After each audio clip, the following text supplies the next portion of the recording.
Hello, my name is Dr. Patricia Dawson, and I am the Swedish Cancer Institute Breast Program Leader and a breast surgeon at the Cherry Hill Campus Swedish Comprehensive Breast Center.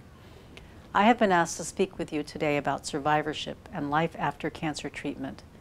This podcast defines what it means to be a survivor and talks about the side effects of treatment and fears of survivors, as well as coping and healing strategies to thrive after cancer treatment. Let's start by thinking about what it means to be a survivor. Does one have to be disease-free to be a survivor? When does one become a survivor? Can someone be a survivor while fighting cancer?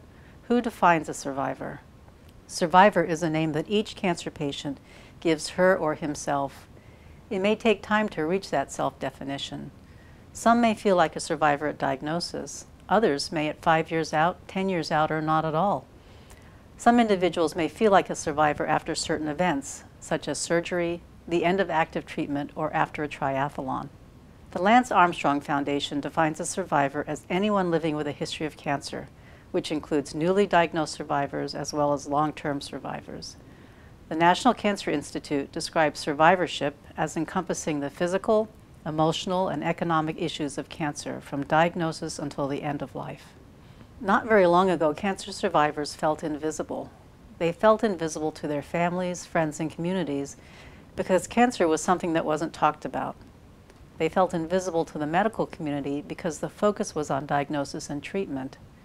And sometimes they felt invisible to themselves because they saw their diagnosis as a death sentence and could not let themselves think about the future.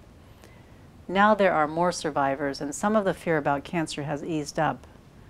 Well-known survivors include Rose Kushner, a breast cancer advocate in the 1970s, Nelson Mandela, an anti-apartheid activist and prostate cancer survivor, Nancy Reagan, an influential First Lady who underwent a mastectomy, and Lance Armstrong, a world champion bicyclist and survivor of testicular cancer. They have all raised awareness of what survivorship means and have been inspiring for cancer patients. Also, with ongoing medical advances, cancers may be found at earlier stages with better screening and diagnostic tests. Easier treatments and new medicines have provided better methods and results. Healthcare reform will give patients better access to care. Also, with increasing awareness of survivorship issues, support groups are growing significantly and can provide a shoulder to lean on for people who are living with cancer as a chronic disease. Being a survivor may have a number of side effects and can take a physical, emotional, spiritual, and/or financial toll on a person. Oftentimes, fatigue is a major side effect of cancer treatment. Other worries that survivors may face are changes in body image, sexuality, and treatment-related infertility. Healthcare professionals and community support leaders are getting better at recognizing and dealing with all of these issues. There are many fears that may be hard to work through for survivors. Some research suggests that a cancer diagnosis may cause post-traumatic stress disorder, or PTSD.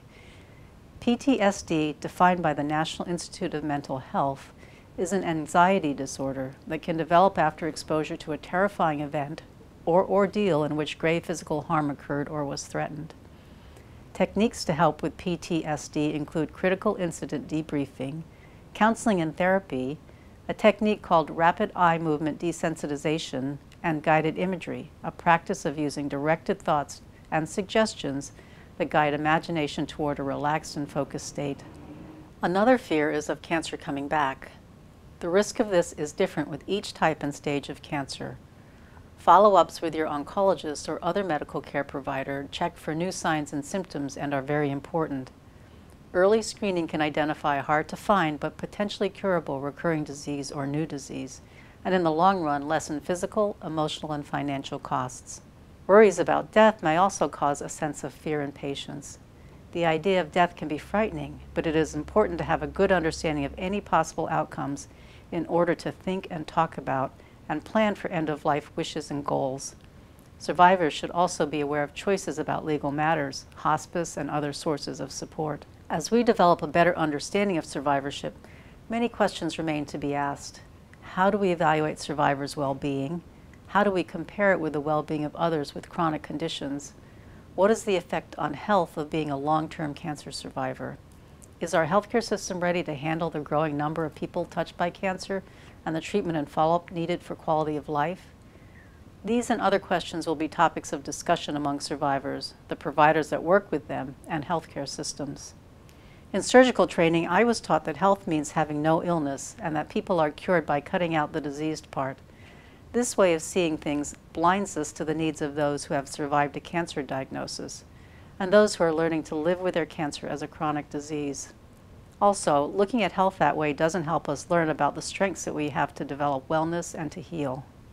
According to the World Health Organization, wellness is defined as an active process of becoming aware of and making conscious choices toward a more balanced and healthy lifestyle. The WHO states that it is important to take a holistic approach to health by looking at many areas of life, including social, physical, emotional, career, intellectual, environmental, and spiritual. Often, the end of active cancer treatment is a time of life reassessment. Some cancers are becoming more like chronic illnesses and are affecting people's lives after the end of treatment or while they are in remission. Sometimes, when the surgery, chemotherapy, and radiation therapy are finished, patients feel abandoned, let down, unsettled, and unsure about how to get back to their normal routine. It is important to take a step back and re-examine the balance between work and home life, as well as the balance between personal relationship building and community. Making a meaningful contribution to society, whether it is by volunteering and helping others, writing or artwork, raising your children to be good citizens, or even smiling at others, is important as you are discovering your path to wellness. Intellectual growth and spirituality may also play a role in wellness. Intellectual growth can include going to a lecture or reading a book. Spiritual connection can include religious and personal connections to God, to nature, to spirit, and practices such as prayer and meditation. Being involved with a community has a lot to offer as you are searching for wellness. There are a number of support and survivor groups offered at the Swedish Cancer Institute and our partnering organizations such as the Susan G. Komen for the Cure Foundation, Team Survivor, and Cancer Lifeline. You may also find support through faith-based or church programs and/or activities within your community. A community can be a healing place and may help to transition back to a desired lifestyle. After cancer treatment, many times individuals feel like they need to redefine themselves. They may ask themselves questions such as, can I adjust how I see the changes in my body image and function? Can I picture scars as badges of honor? What does it mean to me to be whole? How can I focus on my large number of healthy cells instead of the small amount of unhealthy ones? Many people may ask questions about the meaning and purpose of their life. It is important to take time to think about the cancer experience and how this has changed one's life and character. Some may find that their cancer experience has tested the bonds of relationships and changed life priorities.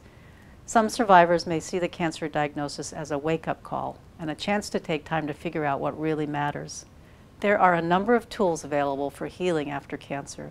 Some of these include guided imagery, journaling, creative writing, meditation, and exercise such as yoga, tai chi, and walking. Remember how important it is for the body to focus on healthy cells. We celebrate the end of treatment. We celebrate birthdays, new children and grandchildren, seeing the changing of the seasons. Rather than dwell on the things we cannot do, we celebrate the things that we can do and all accomplishments, big and small, major and minor. We celebrate being alive and we celebrate survivors. This Thriving After Cancer Treatment podcast is intended to be a general overview of what it means to be a survivor of cancer, some of the concerns of survivors, and an aid in finding healing strategies for lifetime wellness. The large number of women and men who have survived cancer and who are living full lives with cancer are testimony to survival after cancer treatment. By your willingness to come forward and be visible to your friends, families, neighbors, and communities, you are being instruments of hope. Thank you for listening to the Plugged Into Your Health Cancer Podcast program. For more information, please contact or visit the Cancer Education Center for educational materials and resources. Best wishes and live well.